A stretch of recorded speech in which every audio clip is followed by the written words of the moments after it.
বাংলাদেশে যখন দ্বিতীয়বার স্বাধীন হয় তারপরে একটি দল জাতীয়তাবাদী বিএনপি দল তারা গণভোটের পক্ষে প্রথমে প্রচার করতে রাজি হয় নাই। তারা চেয়েছিল বাংলাদেশে যাতে কোনো প্রকারের গণভোট না হয়, কিন্তু একটা পর্যায়ে ছাত্রদের এবং সাধারণ জনতার চাপের মুখে তারা গণভোটকে হ্যাঁ পক্ষে রায় দিতে বাধ্য করে। পরবর্তীতে তারা গণভোটের জন্য নির্বাচন দেয়, নির্বাচনে হার জয়যুক্ত হয়েছে। বাংলাদেশের ৭০% মানুষ হার পক্ষে ভোট দিয়েছে।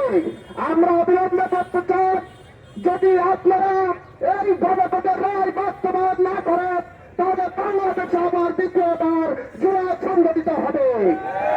সেখানে আমরা ছাত্র শিবির সহ সকল প্রকার ছাত্রদের এবং সবার দলটাকে সাথে নিয়ে রাজপথ আবার প্রকম্পিত করবো ইনশাআল্লাহ। অবিলম্বে জুলাই সনদ বাস্তবায়ন করতে হবে। এটা জুলাই যোদ্ধাদের সহ সাধারণ মানুষের আজকে প্রাণের দাবি হয়ে উঠেছে। আপনারা যে গরিমসি করছেন এটা আমরা স্পষ্টভাবে লক্ষ্য করছি। বিগত 17 বছর যারা ফ্যাসিস্ট ছিল আপনারা তাদের কাজে আবার দেশ পরিচালনা করছে। আপনারা গত 2 দিন আগে ঢাকা বিশ্ববিদ্যালয়ের মতো জায়গাতে হলে হলেতে ভাইদেরকে খুঁজে খুঁজে তাদের মারার চেষ্টা করেছে। এটি 17 বছর কারা করছে আমরা স্পষ্ট জানি। আপনারা যদি আবারও সেই স্বৈরাচার হয়ে ওঠেন, আমরা আবারও এই 26 সালে জোড়া যোদ্ধা হয়ে রাজপথে দেখা হবে আপনাদের সাথে আমাদের ইনশাআল্লাহ। এই বলে আমি আমার কথা শেষ করছি। আসসালামু আলাইকুম ওয়া রাহমাতুল্লাহ।